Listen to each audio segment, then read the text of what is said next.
భారతదేశము భారతీయులందరూ నా సహోదరులు.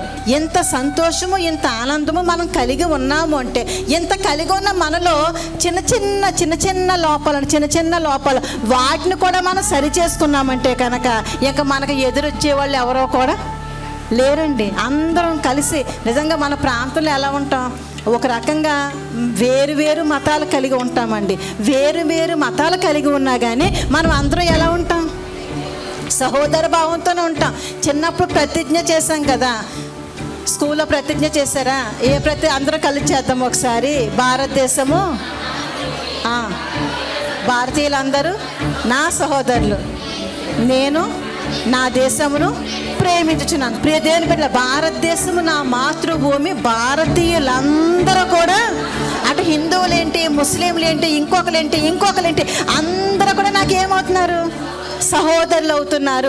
మనం నిజంగా ఆ ఐక్యమత్యం కలిగి ఉన్నాము కనుకనే ఈ క్షణం వరకు మనం సంతోషంగా ఉన్నామండి.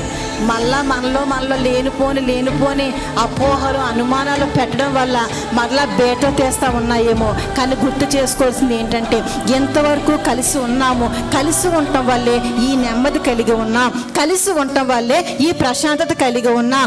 ఏమాత్రం మనలో అనుమానము, అపార్థాలకి చోటిచ్చామంటే ఉన్న మనశ్శాంతిని కోల్పోవడమే.